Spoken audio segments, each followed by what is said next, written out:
we have the sun, but the sun does not shine like the moon. Okay. We have the moon, but the moon does not shine like the stars. We're all shining, but we're shining differently. Oh. And you can never remove something from this circle of existence because there will be an imbalance. Wow. So what really illuminates our lives as human beings is that difference that we bring to the table. That's powerful. Jeez, I'm tired of now giving you a high five. You've been throwing bombs left, right, and center. You can't stop, bro. It's the time of the day. Please don't be late. Call your friends, I'll call my friend. Let's go and be changed. TMP is doing the most. TMP is doing the most. It's the time of the day. Please don't be late. Call your friends, I'll call. So, good morning. Good morning. Bonjour, comment ça va? Ça va? Ça va bien. Ça va bien, merci. Yes, merci beaucoup. You didn't know I knew that you are a French teacher. No, I think I figured. Well, you are the French teacher. You just didn't know I knew. No, I don't think, no. It's very difficult to meet people who don't know that already when they approach me. Ah. Yeah. Is it famous? Is it like out there? It's not famous, but people tend to do their own research. So you were expecting such? Yes, I was Wow. expecting it Can't to be believe I some was that research. predictable, guys. Can't believe it. Anyways, welcome to the Miracle Perspective, madam. Thank you very much. Divine Keren. Please Yes. help me pronounce your surname again.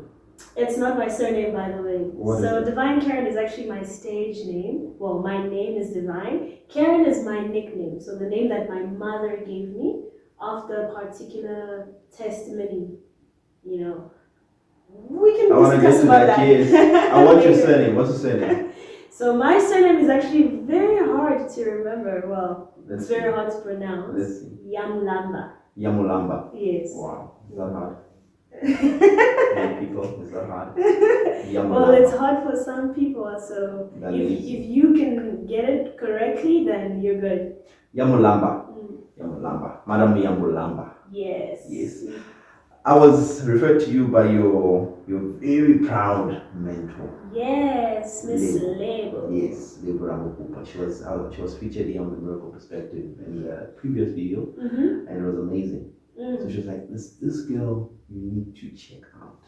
Then she sent me all your stuff, Mm-hmm. your YouTube, your poetry, Mhm. and all of that. I was like, wow, I gotta sit down with this girl. And let me tell you one thing. I called her. I called her and I told her that I'm interested in having an interview with you. She's like, oh, all right. So I'm a PhD student. No. I think he's telling the story his way. He's very biased right now. He asked me Okay, who let me I tell you was. He asked me who I was. Let me- I was not prepared for that. I was thrown under the bus, so I had to give him something, okay? Let me tell you the story my way. Mm. All right.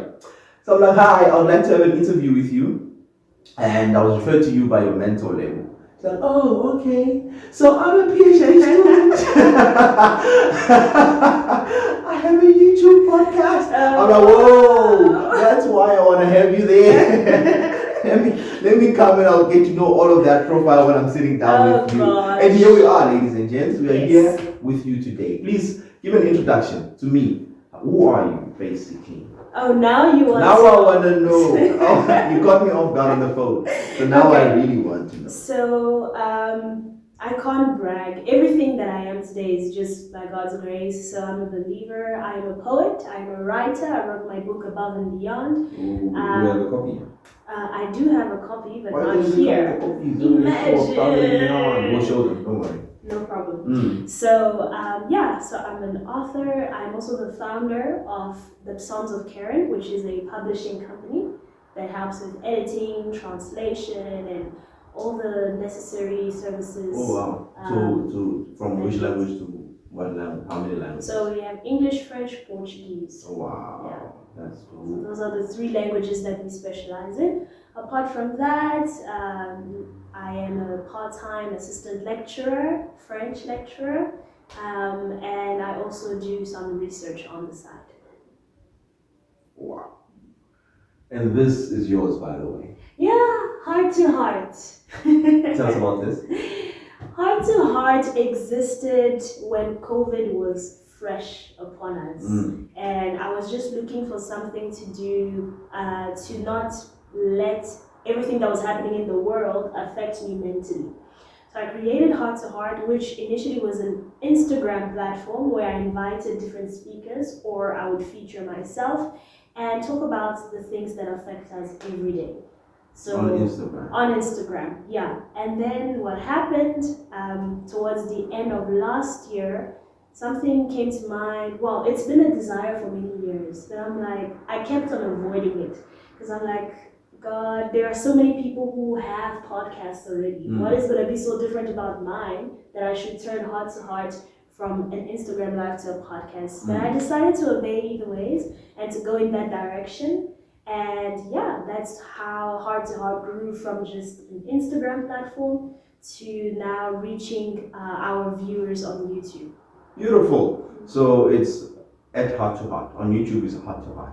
So on YouTube, you will find Heart to Heart when you type my name, Divine Keren. Divine Keren. So please do the most. Subscribe. Hey. Heart to Heart. Divine Keren. She's amazing, guys. I watched two videos. I think is it the only two that you have now. Or you have more? No. They're the only two. So I watched those two. Yeah. And yeah, he has this. She has this other guy. I like him. Hosi.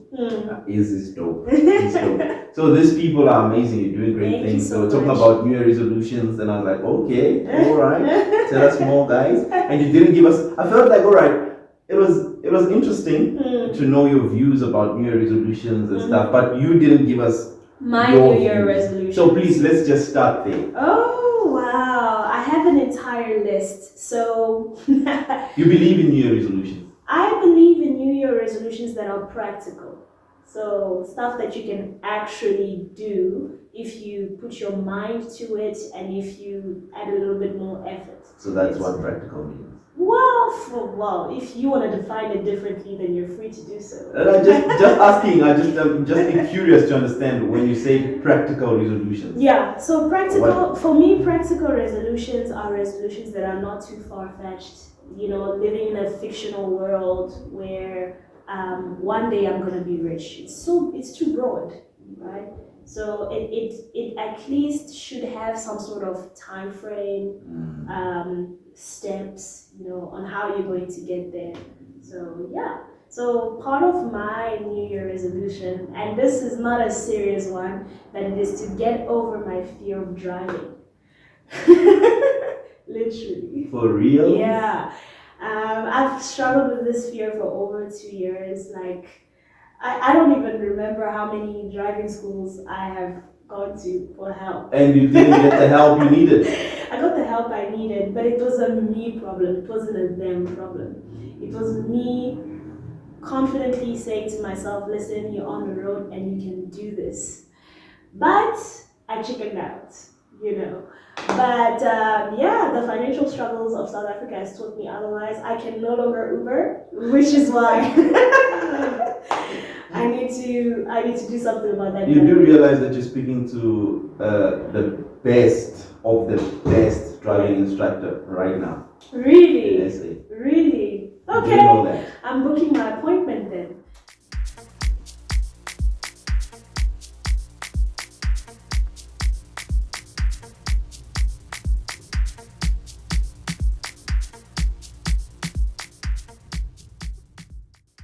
I wanted to learn how to drive and be confident behind the wheel, and it happened in 5 days with the one and only TMP driving school, guys. You won't regret. Luena, book, and you'll be like me. I was like you. You were gonna be like me. Stop, you changed to what? Stop, you changed to what? Yo! Stop, you change to one. You stop, you change to one. You stop, you change to one. Oh, you stop, you change to one. Stop, you change to one. Oh, you stop, you change to one. You need to. Yeah. You won't be disappointed. Actually, we're even gonna do it a snippet when you are driving to show them the after. This was the before, And then we are waiting for the after. I'm telling you, I'm gonna transform your life. Trust It's me. fine. You can bet on me. Transform my driving. But yeah. Interesting. Mm. Wow. Yeah. Wow. Beautiful. So you said something which I wanted to jump onto, and we quickly passed. And I'm coming back to the resolutions. You said you had quite a few. We're coming back to that. But in the beginning, when I said, "Tell me about yourself," you said, "Well, I don't want to brag. I'm not bragging. It's just the grace of the Lord."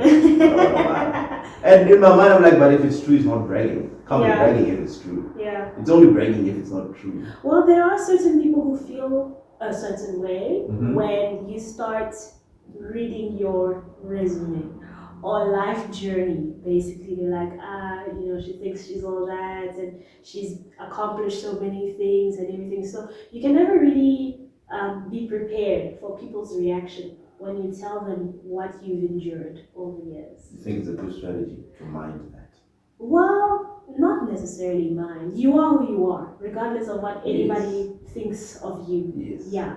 But it's always important to, approach with a certain level of mannerism because everybody is different. So which type of mannerism will be like standard for everybody? Yeah, no, there's no standard. That's just the mannerism I approach because I'm like, okay, for those who do not think it's bragging, I'm safe. For those who think it's bragging, at least they know it was not by my own strength that I've accomplished all those things. You see, that's the thing. And I touched on this in the previous interview with Leo. Yeah. Because, it makes sense why she's your mentor. Yeah. She's a fireblazer. She's amazing. She's top G. Like she's achieved many things. She's just this powerful, massive force by herself. And when she's busy telling me, she's like, well, and she's trying to be humble with it. But I'm like, why do you try to like dim your light? It's like the same thing that you are sort of like conscious of. You're dimming your light as you talk about you. Like, what is there to dim about you when you've done all of these things? I mean, it can't be easy to wake up in the middle of the night and decide to study for your master's. That's true. And now you have to come out and be careful about who says what about when you talk about you. No, it's true. I completely agree with you in that area. So am I winning a bit on persuading you to own it up? Yes. Own it. Yeah. All the achievements, all the greatness that you have within you. That's the reason I'm here. I mean, imagine, I'm not with anybody just on the street. I think also another reason why I initially said it was by God's grace is because I seek to acknowledge everything that I do back to the source. The source, which is great. Right? Yes.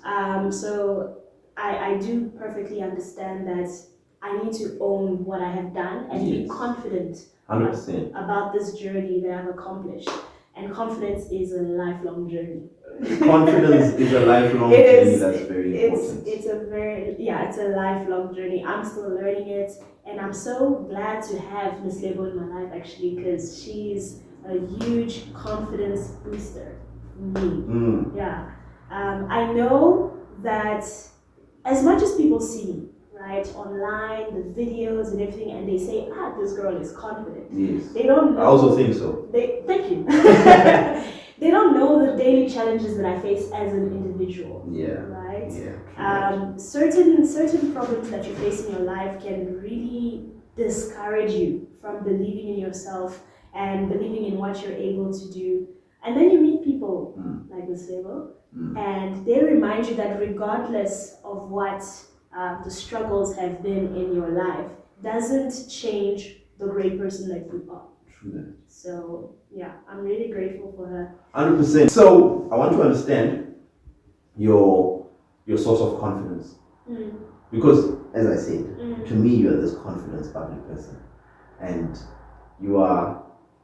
you've got things that to me they're the reasons why you're confident. I'll tell you, but I want you to tell me, what do you think is your source of confidence? Apart from the obvious, who is God, right? Yes. That's actually a tricky question to ask me. What makes me so confident? Yes. To be honest, I have my fears, right?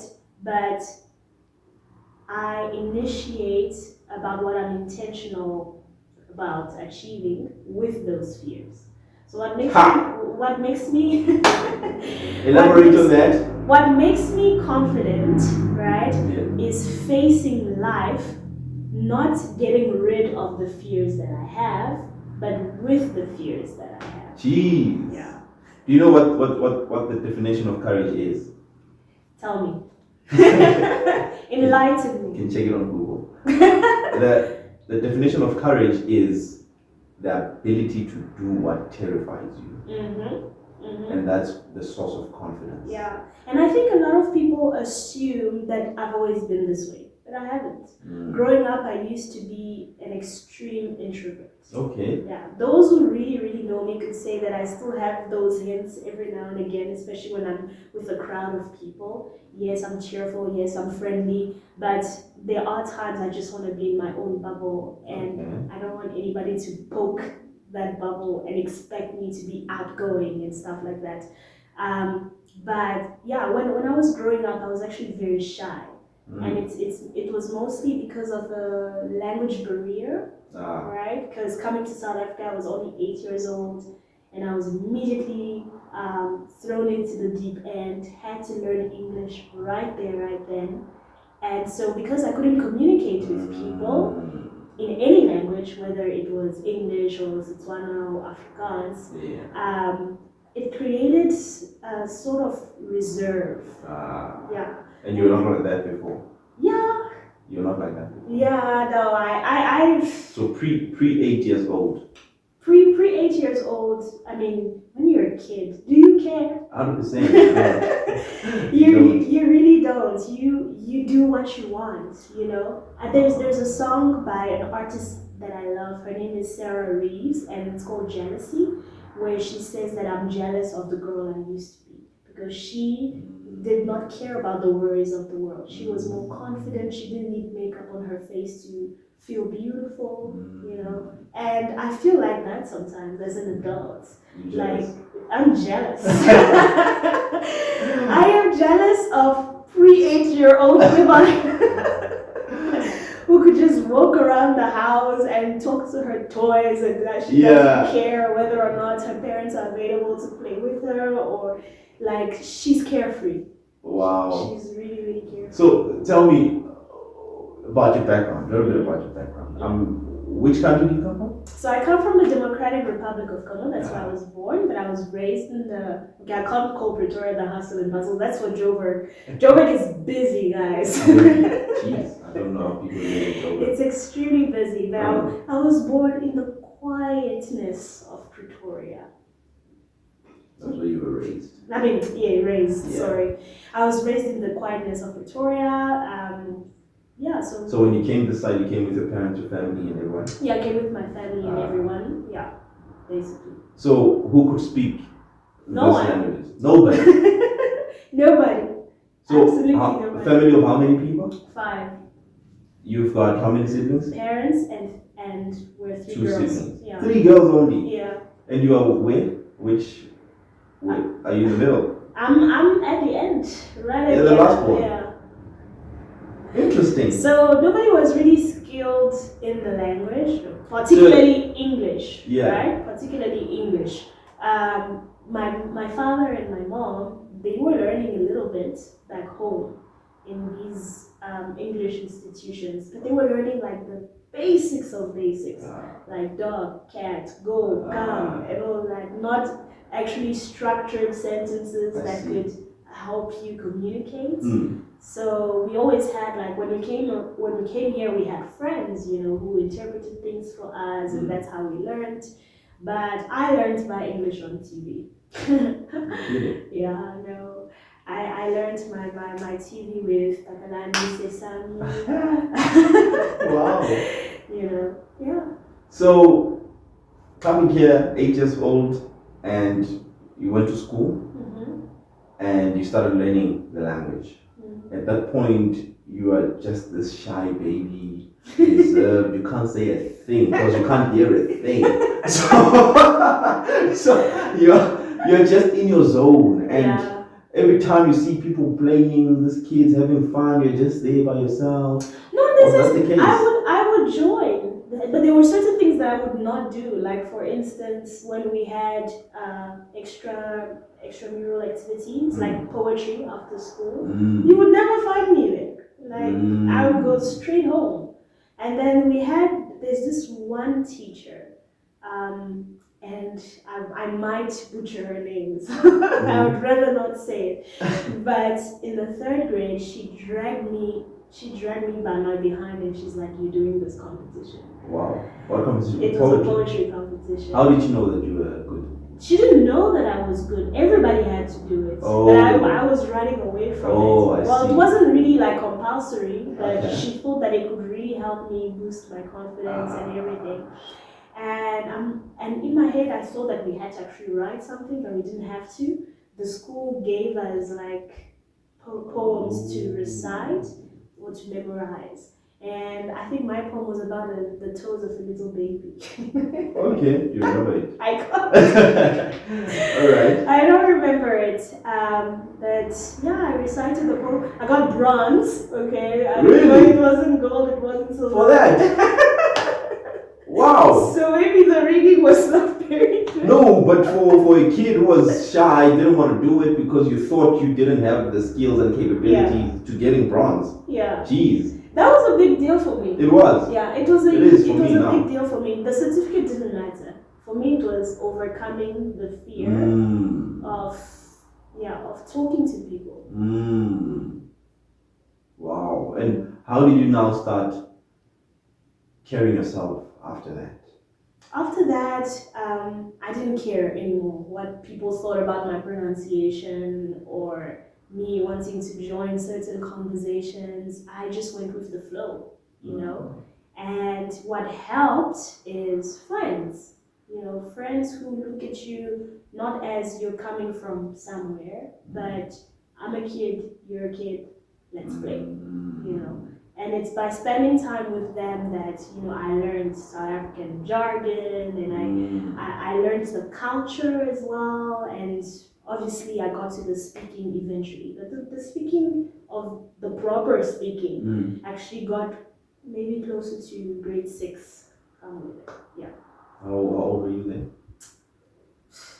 I'm 25 now, so you can do the math. Wow. 25? Yeah. You said you're a PhD candidate? Yes. Okay, fast forward. How did you get here? Yo, it's been a journey. It's been a very, very long journey. So from primary school, I went to an all-girls school, a convent, where I was exposed to embodied women empowerment. Like I was taught by female teachers. Oh, okay. I spent my time with fellow girls as well, and it was a very different world, right? And I learned so much in that environment. I learned so much about myself in that environment. That's where I discovered my love for public speaking, and I would enter clubs such as debating. I was actually a junior captain of the debating club. Oh wow. When you say club, I almost thought club. I had to emphasize. Yeah. So you're the captain? The junior captain. The junior captain? Yeah. Of the debate team? Of the debate team. Wow. So that was crazy. And obviously English now became my favorite subject. Funny. The one thing I ran away from in primary school was the one thing I loved and adored in high school. Why? Was it now because you had now discovered this new passion in speaking? Yeah, I discovered that it was not a lack of skills that was really stopping me, but actually enjoying the learning process. Yeah. It wasn't the lack of skills. Yeah. It was the enjoyment. Yes. Of the process. Yes. You didn't have that before. No. Like before, I used to get as a kid, you would get in the class with this mindset of, I can't do it. Not, I'm here to learn. Not, I'm here to make mistakes. Jeez, girl. No wonder you're a dynamite. Hey, they come in small packages. Guys, say that again. So I came with a mindset of, I can't do it. instead of mindset of I'm here to learn. Wow. I'm here to make mistakes. Imagine how it would be if that was the mindset we took to everything that we encounter in life. Imagine I'd be driving by now. Imagine, look at you. Jeez, girl. Wow, that changed my life. Because you don't know how many times we hold back and I just can't do something because I'm like, I can't do it. Yeah. Instead of, you know what, let me try to learn how to do this. Yeah. Imagine if I was to start a YouTube show. I mean, it's the same attitude I almost used when I started YouTube, like 2018, 19. Okay. It was me wanting to be on YouTube, but I didn't have the skills and capabilities, no reference of me speaking in front of a camera. But I was like, you know what? Me doing it will help me learn and I will improve. Yeah. And I forgot that is a strategy that worked for me once. And now I encounter things I forget. Like, how do I encounter this and then I just hold back? Yeah. So, but that mindset is a confidence booster on its own. Hey there, this is Miracle TMP Chawane, the confidence coach and the author of the 5 Friend University. If you're anything like me, you know you've got massive potential within yourself.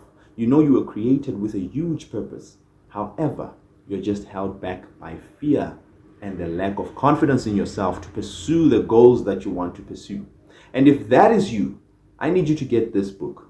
Get this book today because it's going to help you conquer all those fears that are holding you back, the insecurities, the lack of self-confidence, and it's going to help you gain that confidence in yourself and be able to push towards your dreams and goals without any limitations. So get this book today from themiracleperspective.com/5 Rand, or click down below. There's a link that's going to lead you straight to the website where you're going to order the book and it's going to be shipped right to you. It's going to help you overcome your fears and gain the necessary confidence in yourself. I want you to have this book, and I can't wait to see you holding this book and improving yourself.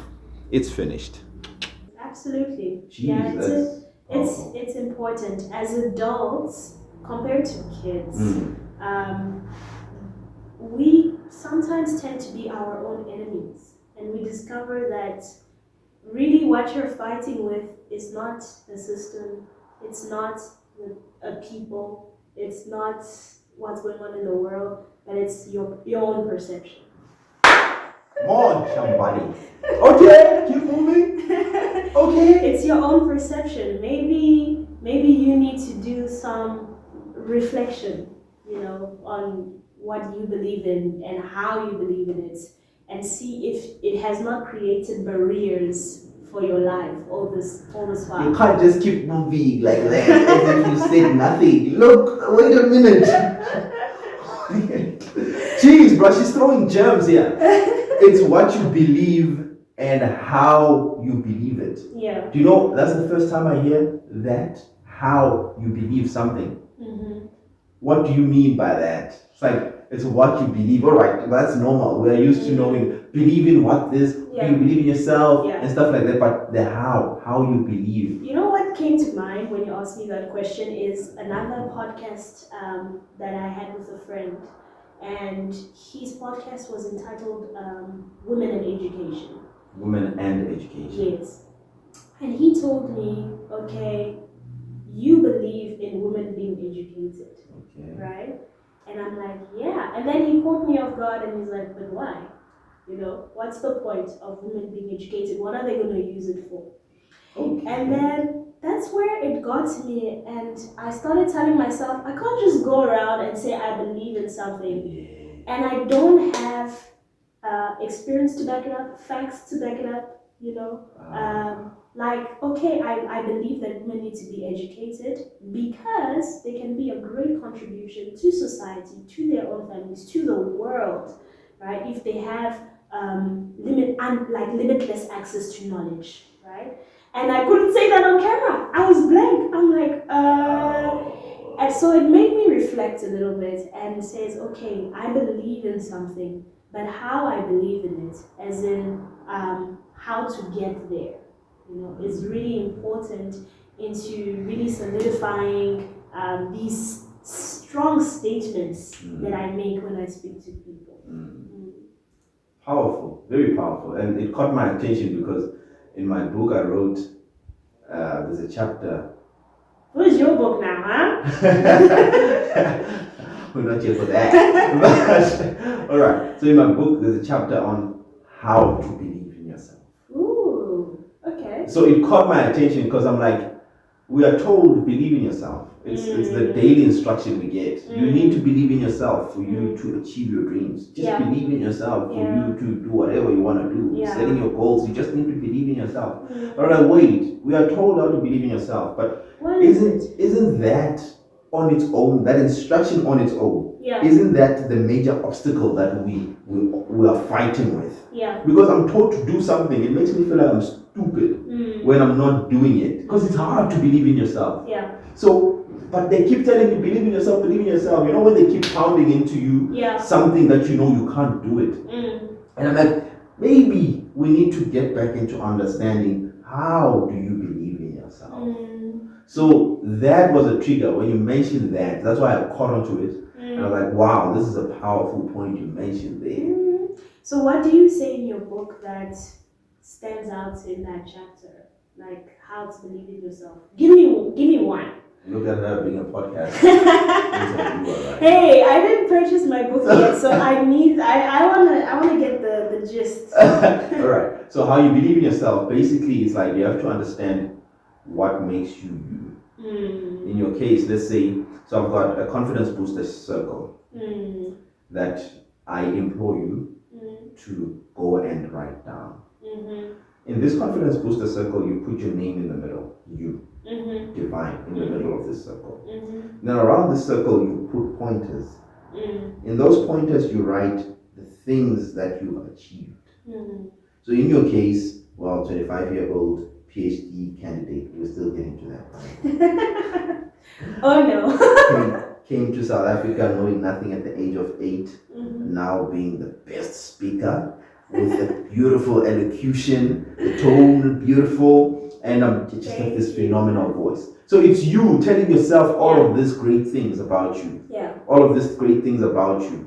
That is how, when you finish writing all of these things around, you will find that the circle is very small. You actually need to expand it a little bit more. Because you realize, I woke up this morning and I managed to make my bed. You know how many people don't make their beds when they leave their house?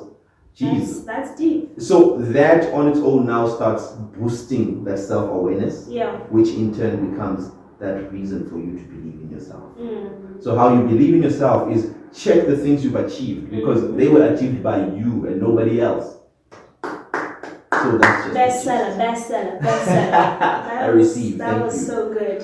Thank you. Get back to you. Let's come back to you. Okay, fine. So as you were learning, all right, talking about you decided to get into this environment with now forgetting about you can't do this, but wanting to know whether I can learn this thing. Now I want to learn this thing. So the learning now made you become this person. Now you're a junior captain of this debate team at school.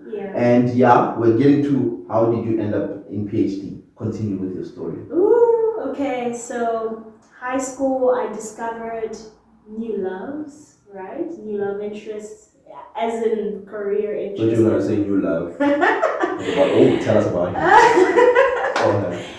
So I discovered my love for literature in high school, which is why high school, even though I didn't have the best memories in high school with all the stress and then matric and finding a university to apply to, it was a lot. But that milestone actually introduced me to who I am, and that is my love for words. It introduced me to my love for words. I always had it, but I think I needed, again, the booster, like something to push me or to force me to have no choice but to believe in myself, basically.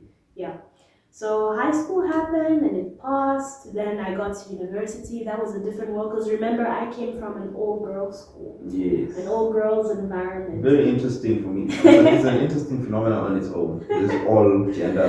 It's very interesting. It's very interesting. So I know people talk about culture shock. I experienced gender shock. When I got to university, because guys were doing things. I'm like, so people do this. Like what? Things like what? on the table. Oh, and that's for you guys. You never used to do that. No, because we came from a certain level of composure and mannerism. and How you handle everything. yourself as a lady. You get to the real world and people are chilled. People are chilled. You have students, whether male or female, walking barefoot on campus. You're like, geez, what's wrong with you? Okay. Wearing this short, Or underwear. or underwear, walking around in underwear, and you're like, geez, what's wrong with these people? This is crazy, but I needed that. I really needed that as a person because it informed me of my own narrow-mindedness. Okay. Yeah, because you're fresh from high school and you think the world is painted in a certain way, and then you get thrown into the reality of other people. You get thrown into, university is a mixture of all sorts of personalities that come from different places, and it's not just your middle class, it's not just your rich folks, it's your people who come from the townships, it's your people who have overcome the toughest kind of obstacles just to receive an education. And when you hear stories like that, you humble yourself and you say, I'm not all that, I'm still learning, and there are still things that are unaddressed in our society, such as inequality, in the accessibility of resources and all of that. And I don't want to get political or anything, but like being exposed to people really helps you to see your world from a different angle.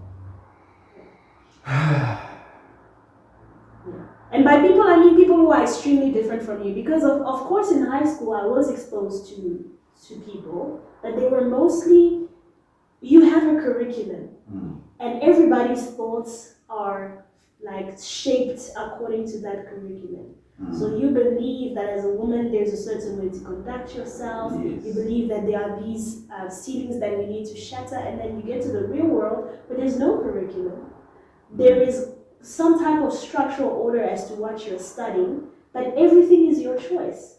And now you have to get out of that, that whole manual guide of life to figuring it out as you move. So, yeah. And the pros and cons. All right, let's talk about what are the cons of you coming from the background you came from, where it was boxed, structured in a way, your curriculum that you had, now going into this real world. So coming with that mindset into the real world, what are the negatives?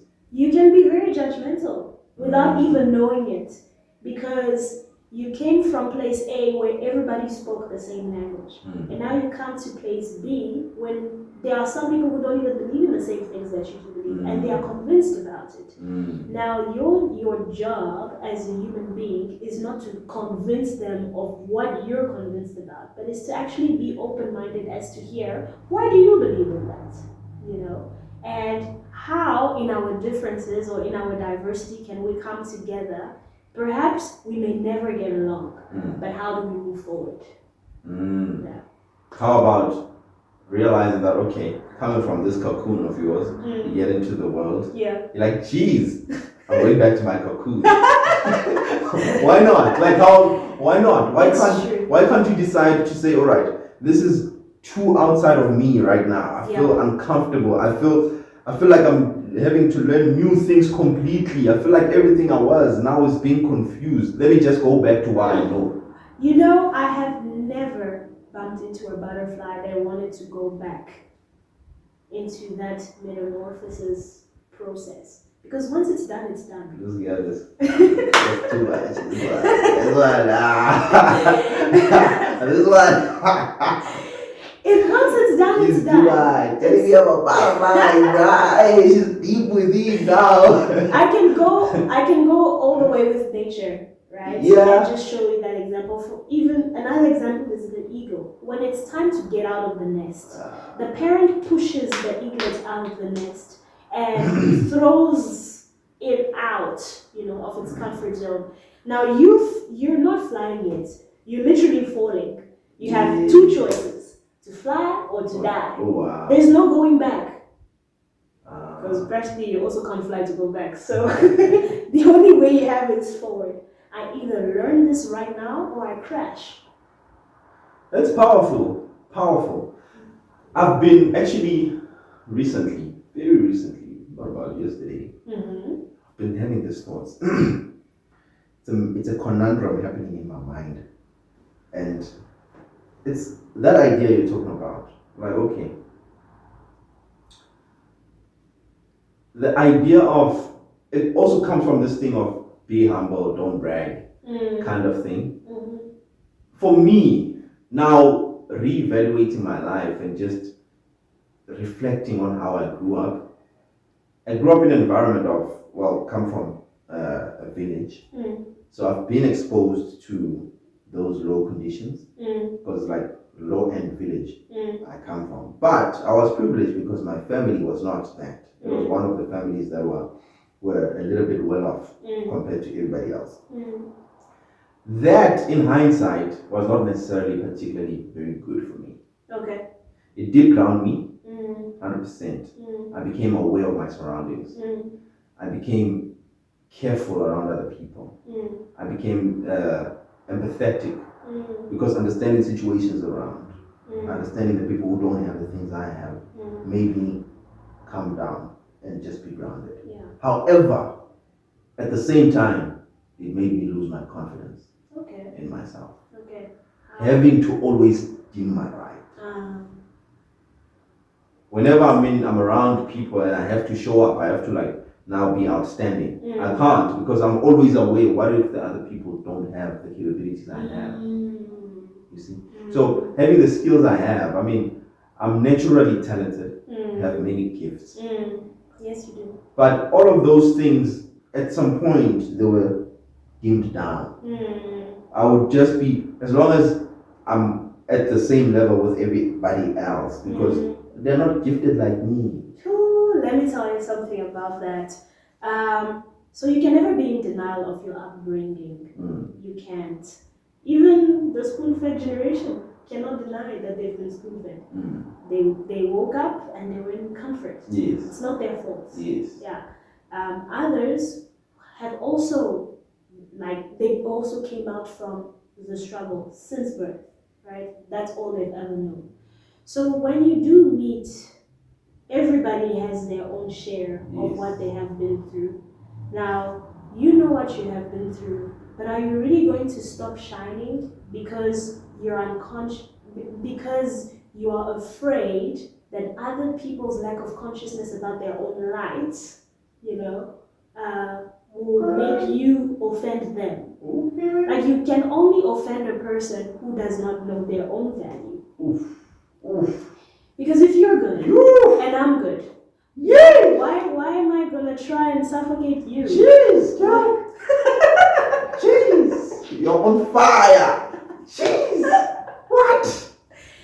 So I don't think it has to do with where you're from, what you've done, but who you are, and how like what your journey has made you to be, basically. And no, let me go back to my original statement. Like, there is no need for me to feel bad about your light if I'm too busy shining my own. Yes. Yeah. The problem is when, you see, now let me connect with what you were saying. The reason why this thought came in is because you mentioned, what did you mention again? All right, you're coming from this all-girls school. Yeah. And you get into the real world. Yeah. And you realize in the real world, people are living like this, people are living like that. You're like, geez, I thought I was living a life all along, but look, this is the real life. Yeah. So it's the same thing, like the same reference of you can come knowing that you've got this light you're shining, but then you're exposed to these people who feel offended and they are around you. And when you're in a circle, they say you are some of the 5 people around you. You are the one who's the only positive one in that group. What will happen to you in just a few days time? You will also become negative because of the surroundings. So that's why I was like, okay, then why don't you just go back and stick to that thing that made you feel like your light is bright enough where you are, and it's okay for you to have that? Why do we feel the need to want to now be aware of the surroundings? As much as it's valuable. I do acknowledge everything you said. It's beautiful and it's great. I'm just now trying to spark another light of awareness. I understand. The reason why choosing to go back would not be a good idea is because the value of light is for it to shine in darkness. And darkness can symbolize a lack of awareness, maybe a lack of self-awareness or a lack of awareness about the world that you are living in. So you're shining where either another person is also shining or another person is not yet aware of the light that they have. Right? It liberated me. So, Thank you. yeah, so I'm gonna shine either ways. And perhaps in my shining, the reason why I don't want to shy away from it is because it could help someone discover their own light. You know? Beautiful. Because I think God is a genius. Because we have the sun. But the sun does not shine like the moon. Okay. We have the moon, but the moon does not shine like the stars. We're all shining, but we're shining differently. And you can never remove something from this circle of existence because there will be an imbalance. So what really illuminates our lives as human beings is that difference that we bring to the table. That's powerful. Jeez, I'm tired of now giving you a high five. You've been throwing bombs left, right, and center. You can't stop, bruh. What's wrong? I even poured water on you. You can't dim. It's the light. Let's keep shining. Wow. So now coming from old girls, getting to university, you find this diversity. You're like, geez, shocked, but I'm still gonna move. And we're on our way to PhD. Continue. So I did my degree in international relations. Initially, that's not what I was supposed to study. So let me take you a little step back to high school. So I came from quite a traditional home. Like, okay, if mommy was this, you're following mommy. If daddy was this, you're following daddy because you need to take over the legacy type of thing. So the plan was either for me to do my studies in medicine or in law. Okay, because who's a lawyer and a doctor? My dad was a lawyer and then my mom a doctor. But she's retired now. So, and then I'm like, I don't like either one of them because I was horrible in science. Anything that had to go physical science, life science, it was just bad. And then in law, I really just didn't see myself doing that. So coming to the application process, you know, there was so much pressure, like, no, you're doing medicine, no, you're doing law. Really? So on when things were still, how can I say, face to face, and we didn't have this very deep virtual world that we're living in, on my application form, my first choice was medicine, and then my second choice was international relations. And the only reason why I picked international relations was because of what my English teacher had told me in high school. She told me, you have a gift of speaking. Explore with how far you can take that gift. And I've heard that international relations gives you an opportunity to really explore where you can exercise your voice. So I'm like, okay, fine, let me take that advice. I put international relations as my second option. I prayed about it. I'm like, God, I'm gonna crash if they accept me for medicine. I've never prayed for failure before. That's the first time you prayed for failure. I need to fail this. I cannot be accepted for this option. Wow. I cannot. I just cannot. I will live a miserable 7 years in this institution. And you applied because there was this pressure coming and you wanted to appease that pressure. Yes. So the results came in and I got rejected for medicine. Yeah. It was a party in my head. A huge disappointment for my parents. They were like, what is international relations? It's going to be difficult to find a job in this industry. And they weren't wrong. They really went wrong, and I will fast forward to today. There were times recently where I have felt that maybe I made a career mistake. Okay. Because it was hard. it was, or it has been hard Let's get a job. to get a job in this industry. The competition is really tough in the industry itself. And the fact that you You're can working also, now? I am working, but not yet in my field. I'm still in academia. So everything that still has to do with being in university and everything. But where would you get international relations job? International organizations, diplomats, embassy jobs, all of those. That's the only place you get. No, you can Like also. those institutions.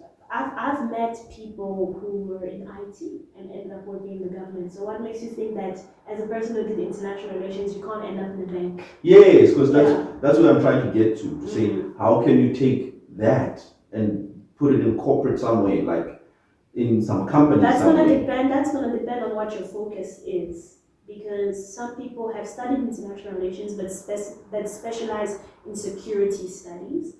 Others have specialized in economics. So based on that focus, they try to find themselves in the industry they think they will flourish the most. And communication. And communication And as well, marketing marketing.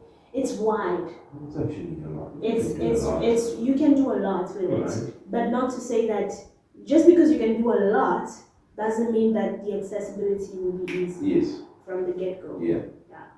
Got that. Yes. Continue. Yes. So there were moments I really felt like maybe I'm making a mistake. Maybe this isn't for me. And then I'm like, no, Divine. If you hadn't picked international relations, you wouldn't be the woman that you are today.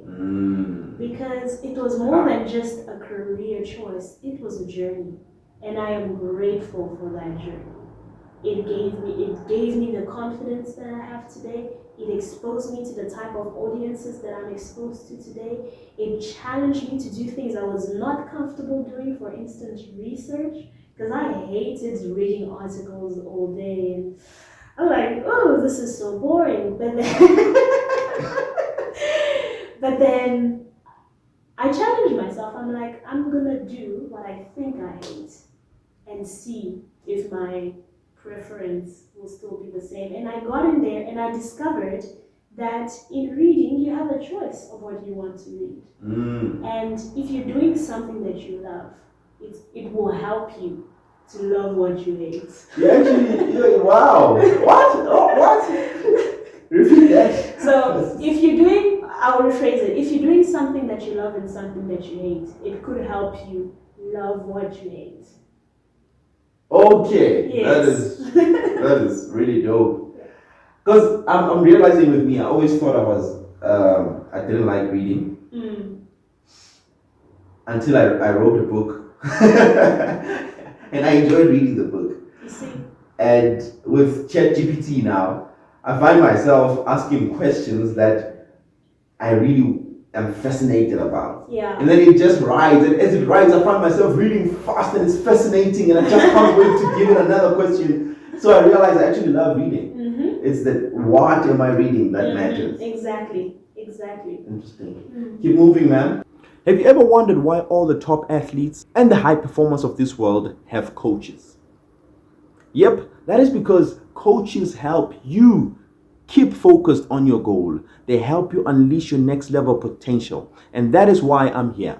If you are somebody who's looking for someone who's going to push you, keep you accountable to your goals, help you clarify your goals, and most importantly, give you a strategy to help you achieve those goals, well, click on the link down below. Let me be your coach. My name is Miracle TMP Chawane, the confidence coach and the author of The 5 Friend University.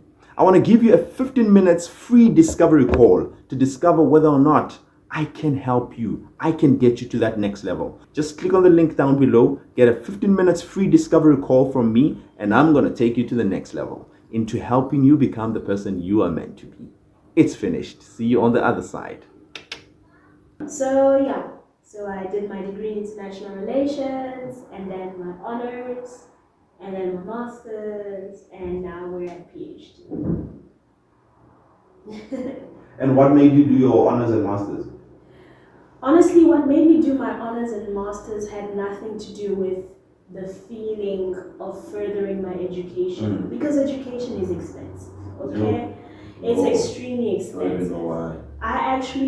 It's only by God's grace that I managed to get scholarships for 3 consecutive years. Wow. Because I pushed myself, I'm like, listen, my parents already have a lot on their plates, and we're 3 kids. So the best that I can do to also help them is to do my best. Before you And so, continue, you wait. Wait a minute. You said you're last born of 3 sisters, and you are out here thinking the way you're thinking. And you're gonna think that's fine, it's okay, you're just gonna move on. You continue with your story. Like, how did you become this responsible? The struggles, because a lot of people think that, because your parents had this certain job. Yeah, your parents, doctor, lawyer, what the? Please do not be deceived by how the crown looks, that you forget the heavy metal that was used when it was placed on a person's head, right? Because as much as my father, for instance, was in law, he did years without a job. Finding a job was very difficult because remember we transitioned from home to here in South Africa. Didn't have a job when he came here? No, he was studying. Jeez. Yeah, he was studying. He really wanted to excel in his studies because he knew it would bring him somewhere. And then eventually he had an opportunity, a job opportunity that sent him back home. Yeah. Okay. Yeah. So he's back home now? He's back home now. Wow. Doing what he loves. Your mother is here? Retired. But also doing what she loves. Because even though like she's no longer practicing in a public hospital, now she has her own little practice. Oh really? Yes. That's And nice. she loves the whole engagement, community engagement, getting to know people from different backgrounds and cultures and hearing about their health journey. So yeah, it's a dream country. But the point is for them to get where they are, they went through hurdles. And because when you're a family unit, whatever affects one person, it affects the other automatically. Yeah. So when unemployment was there, it affected us, right? There were some days you had food on the table, some days you're content with bread and margarine and move on. Some days you don't even have that, Are your sisters also like you? Yes. So you all think like this? We think alike but differently. And there's no spoiled brat there? No, I don't think. It also has Maybe a the lot middle to one. do. It also has a lot to do Middle, you and I. with. It also has a lot to do with our background because we were not always well off back home as well. Because before my parents moved to the city, this is way before I was born, they were in a proper village, and they disconnected from it because they wanted to learn, they wanted to enrich their minds. They're like, this world is too big to just remain here and think that I can accept my suffering. I can do something about it if I just push, So they pushed, they moved from their environments to the city. In the city, they met, they married, and they had their first kids. I'm not getting the picture. And during that time, it was a very difficult time for the country as a whole because we had a lot of political wars there. So raising your kids in that environment where the economy, regardless of your efforts, is down, what do? You learn to survive. Yeah. So my sisters grew up on survival mode. I was born not spoon-fed, but out of that survival mode into now we are trying to live. Yeah. So that also explains a lot about why we think the way that we do. It's very powerful how your background can shape the way you think about life. Yeah, it can. It's very powerful. It can. And it sort of like also kills or puts an attack on some of the stereotypes we have. When you're the last born female, you should have had it easy. Your father is a lawyer, your mother was a doctor, you come from this background of privilege. And now that's why you have this publishing company. You are now able to do your PhD at 25 years old. Who said the privilege is where it started? It's really not where it started. I don't remember who did the whole started from the bottom now here. I forgot. Yeah, some singer. Yes. So no, but it's true for most people. Like we did not always and I can't say that we're now living in luxury. No. Like you're doing well in life, acknowledge it. It's yours. Rejoice. Because you worked hard to get there. Yeah. So Beautiful. Yeah. So now, because already you've shared a lot of nuggets in this video, Joe, I can just imagine how people are still trying to catch up on the notes because it's been blazing fire here with wisdom and knowledge.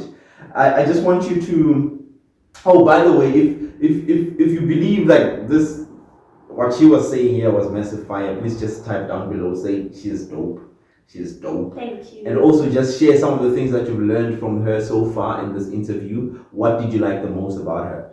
And yeah, because for me, I still need to sit down, watch this video again and start taking notes properly again because she's massive. You are massive, lady. Thank you. You are massive. Thank you, sir. So because we can't keep dishing out knowledge before some of us burst here, what would you want to say to people out there listening?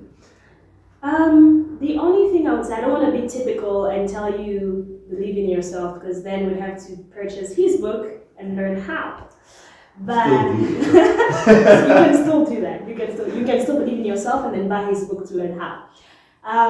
But what I will tell you is there's only one kind of you. There is only one you, right? And regardless of your background, regardless of the struggles that you have endured, the hurdles that you've had to jump, don't limit yourself. Don't limit yourself when it comes to chasing your dreams. Don't limit yourself when it comes to doing great things. Put in your mind that you have something to offer. And even if 1 million of people are chasing after the same spot that you want, the same crown that you want to wear, don't disqualify yourself or forfeit before the game can even finish. Present yourself, challenge yourself, and who knows, if you don't win, you'll learn. And learning is already a form of winning too. Oof. I said we are done with the bounds of knowledge. I'm Look at her, guys. sorry. Jeez, bro, she's too much here. And on the point you just made here of you're the only you out there, I'm gonna give you a pickup line, gents. Oh no. With you here, gents, with you. So you go up to this girl, you like her so much, you tell her, hey girl, I want you. She's like, why? You're like, because I looked around and as I was searching, I couldn't find any other you. You were the only you I found. And that's why I want you. If you're a girl and you fall for that. Hey! Jess, you have no reason to be single right now. You have no reason to be scared of approaching, bruh. Come on, shoot your shot. I've given you a script here. Jeez. Powerful stuff you said there, my lady. Powerful stuff you said there. So now, tell me, with your publishing company, what does it do?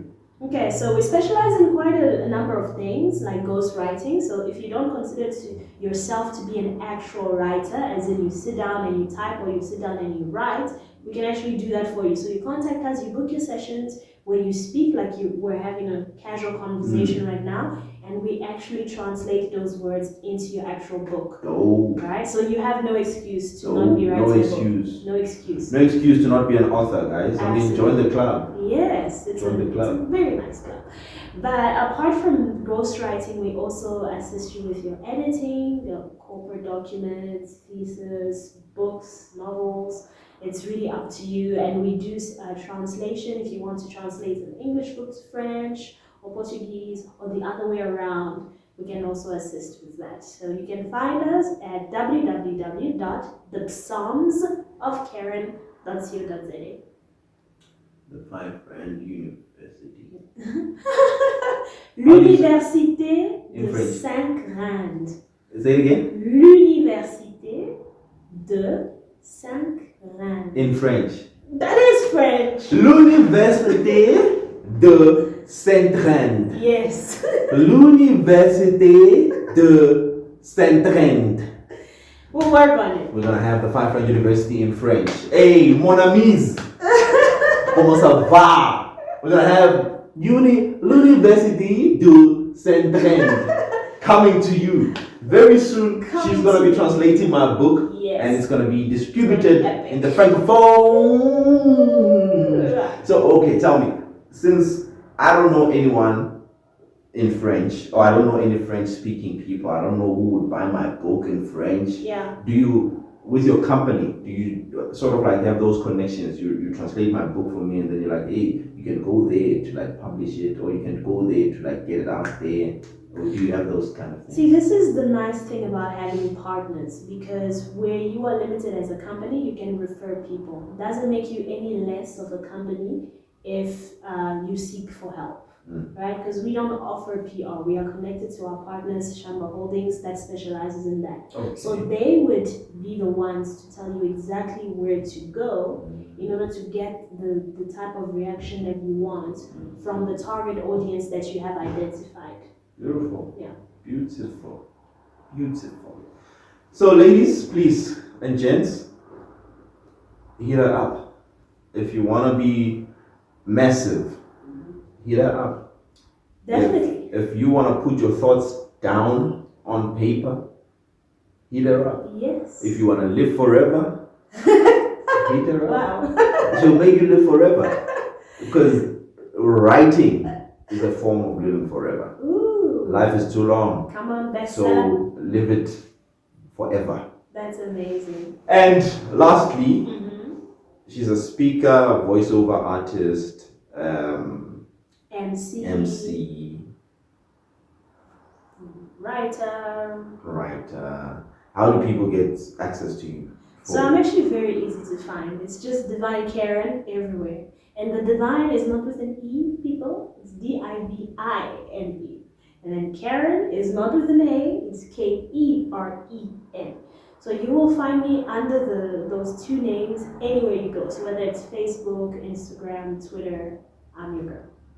Please hit her up. If I were you, I'd hit her up. I did. We're here. And we're here. So do the most, man. She's amazing, guys. Ladies and gents, if you're anything like me, you would have received so much inspiration from her today. If you are young, inspiration. If you are old, inspiration. Man, I usually say life is too long. And it's a what do you call it? It's like a kind of like an oxymoron. Yes, Yeah. it's that, because everybody's like, what, life's too short. We're going around thinking life is too short. Number one, you are a hypocrite if you believe life is too short, because you're still alive. You still have time. And you live after you live, hey? Exactly. There is eternity to think about. That is the point. You don't only live for you. Whatever you do today impacts another person. So you might die today, you could die today, but somebody else is living based on the way you were living your life. So life is long. Your life is not short. So come on, hit her up, make her make you make your life long. That's a lot of making. Till we meet again, this was dope. Thank you so much. Thank you for having me. It's finished.